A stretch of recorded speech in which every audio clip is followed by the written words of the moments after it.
Hello there, fans of tarot. I am Agent Sicx, and I'm here to inform you that today's review is highly classified. If you do wind up liking, sharing or subscribing to this channel, we shall deny it. Today's video contains images of extraterrestrials, and we would like to warn you that those of you with a nervous disposition have nothing to worry about, as this isn't particularly scary. As you can trust me, as I am a government agent. For as we say in my department, the good guys dress in black. Remember that, just in case we meet face to face and make contact. And now we bring you the intro.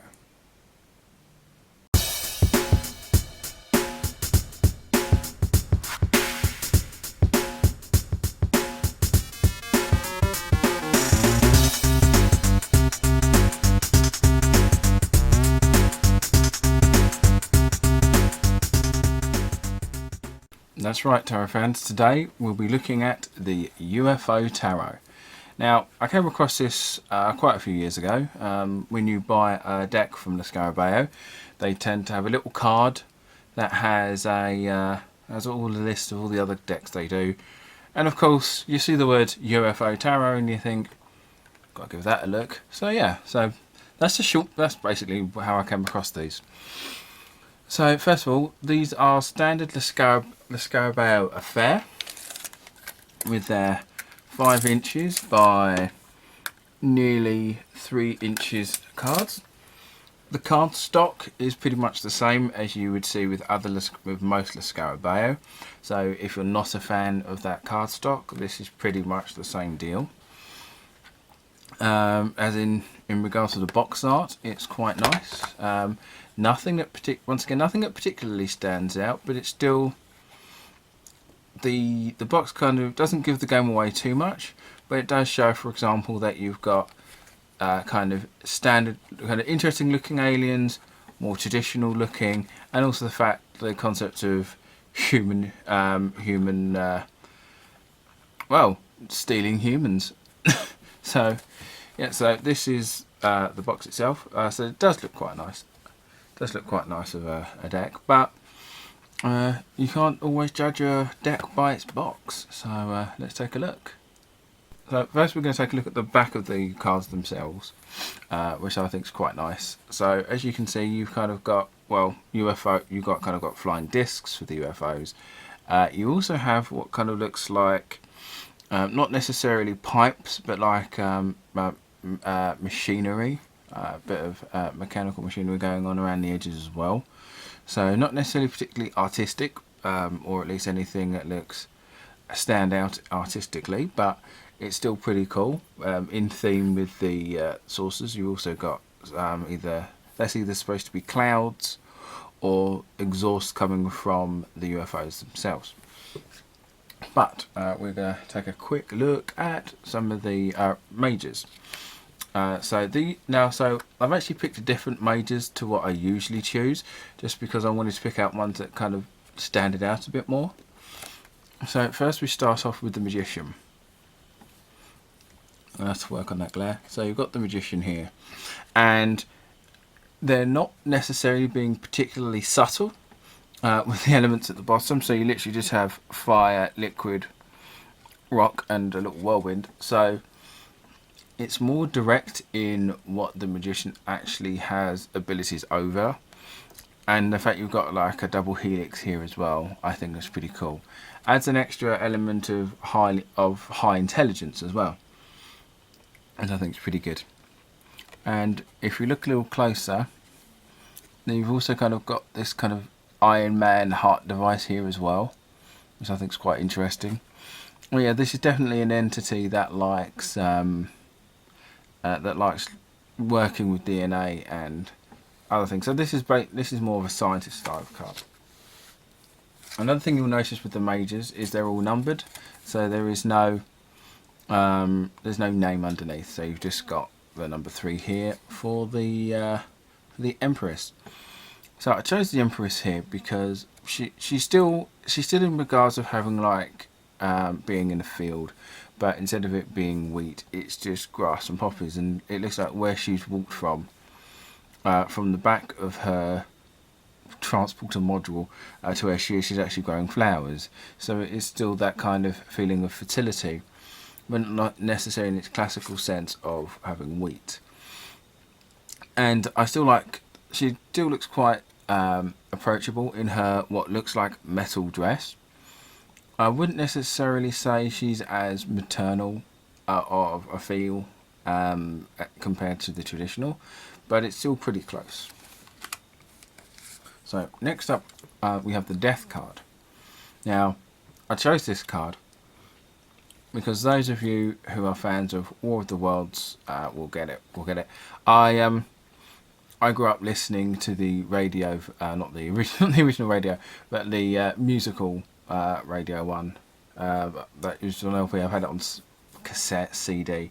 So I kind of grew up with that, with songs like Forever Autumn and Thunderchild and stuff like that. So of course this reminds me of that scene with the priest. I'll probably get around to getting the audio book of War of the Worlds one day, but as of now, I think this is pretty cool. You've got has a kind of Judgment Day feel to it, because this isn't because this would kind of what you'd think would be like Judgment, but I just like the fact it's death with all the destruction of the city and man up with the cross. Yeah, it just reminds me so much of War of the Worlds.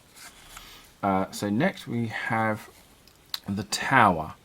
Now, the reason which I went for this is because it's a card I don't normally bring up as in my 5, but I also like the idea that it's very untraditional in its sense. So it's not necessarily the rocket that's being taken down, but it's the structure that leads up to it.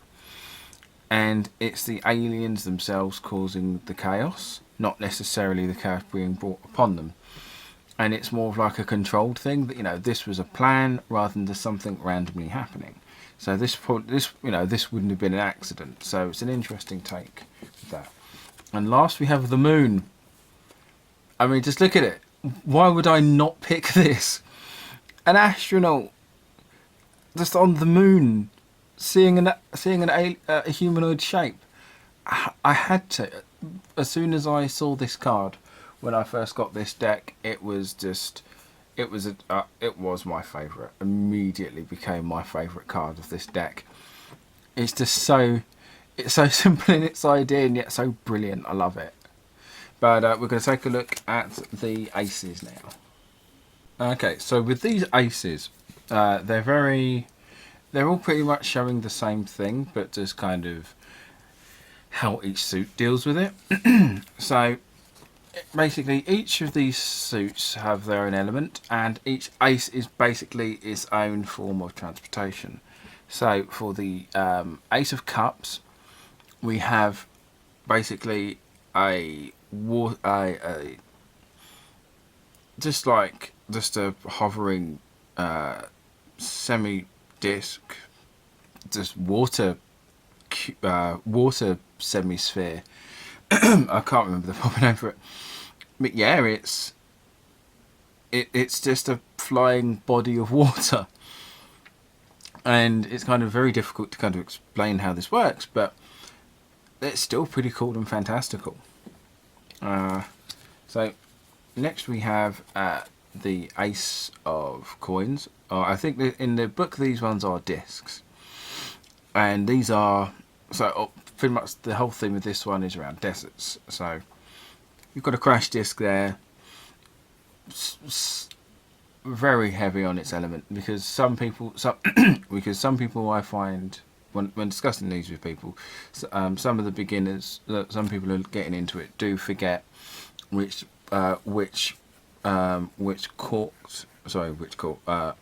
minor represents which element. So having a disc be for earth and it being in a desert makes it a little easier to remember. And then we have wands, and so the wands are more just like the lights in the sky and what you see in the forest. So I think this is pretty good. once again, not fully representative of the rest of the suit, but I do like the little kind of wand thing there. And last we have the swords.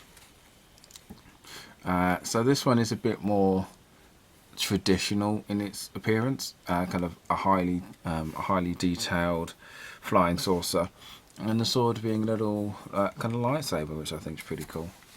So it's not necessarily as informative as some of the other aces can be. However, it still does really kind of show you, at least if nothing else, the elements of which they represent. Right, now for some of the minors. So one minor I chose from this is the Seven of Cups or chalices. Now this is them. Obviously, this is an image of them coming out of their ship, which looks like just a